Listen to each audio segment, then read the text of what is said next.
Olá, sejam bem-vindos à nossa terceira aula do curso de Eletricidade Básica.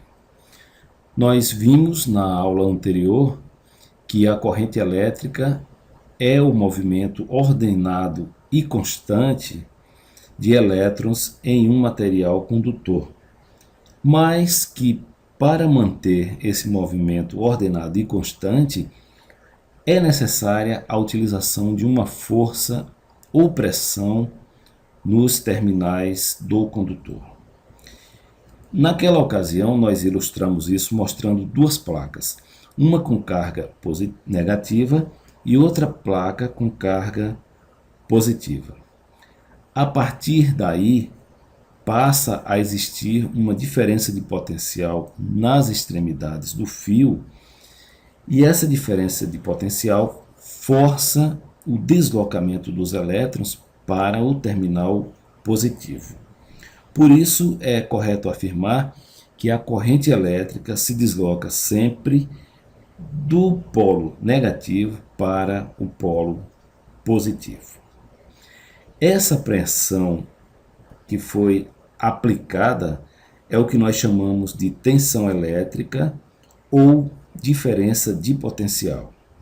Então, por definição, podemos dizer que tensão elétrica é a força ou pressão elétrica capaz de deslocar os elétrons de forma ordenada no condutor. E é essa tensão elétrica que nós vamos estudar a partir de agora. Entendendo a tensão elétrica como pressão, nós vamos analisar, fazendo uma analogia entre o deslocamento de elétrons e o deslocamento da água em um sistema hidráulico. Podemos ver que o reservatório A tem uma quantidade maior de água e, consequentemente, esse reservatório vai ter uma maior pressão hidráulica. Se conectarmos os dois reservatórios, a pressão hidráulica do reservatório A irá empurrar a água para o reservatório B até que as pressões se igualem e esse movimento vai cessar. A mesma coisa acontece com o deslocamento das cargas elétricas. Vamos imaginar o reservatório A cheio de elétrons e o reservatório B cheio de prótons.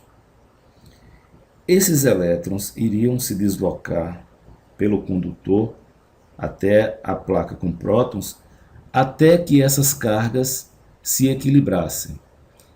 Quando houvesse o mesmo potencial nas duas placas, a corrente iria parar de circular. Então, nesse caso, não iria haver mais circulação de corrente. Por esse motivo, é que temos que manter uma fonte constantemente alimentando as extremidades do condutor. Aqui nós vemos dois corpos com potenciais elétricos diferentes.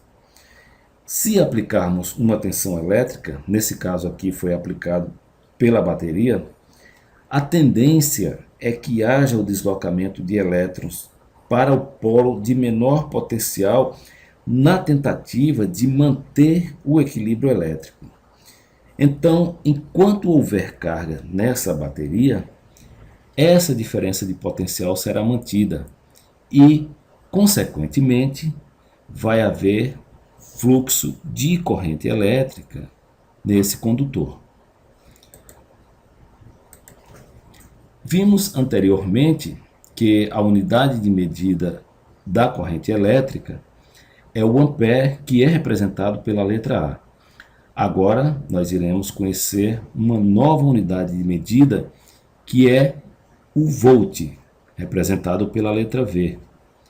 O volt serve para indicar os níveis de tensão elétrica. E, além da unidade padrão, da mesma forma que nós vimos na corrente, A tensão também tem seus múltiplos e submúltiplos. Nos múltiplos nós temos o quilovolt, o megavolt e o gigavolt. Os submúltiplos são o milivolt, o microvolt e o nanovolt. Todas essas unidades você teve a oportunidade de estudar e assimilar na apostila que foi disponibilizada para seus estudos. Aqui nós temos algumas unidades já convertidas, utilizando aquelas informações que vocês têm já disponíveis na apostila. Agora nós vemos que há um equipamento que serve para determinar os valores da tensão elétrica. Esse equipamento é o voltímetro que nós vemos aqui. Então, aqui temos um circuito aberto e mesmo assim há o registro de tensão no voltímetro. Por quê? Porque o voltímetro vai estar sempre ligado em paralelo com a fonte. Ele não vai depender da carga para indicar o nível de tensão. Mas, se nós fecharmos esse circuito, vai haver circulação de corrente. Mesmo assim, o voltímetro irá continuar marcando a mesma leitura que nós vimos anteriormente, porque a corrente elétrica não vai influenciar na leitura que o voltímetro vai apresentar. Então, essa é a nossa terceira aula e nós já sabemos definir duas grandezas elétricas: a corrente elétrica e a tensão elétrica.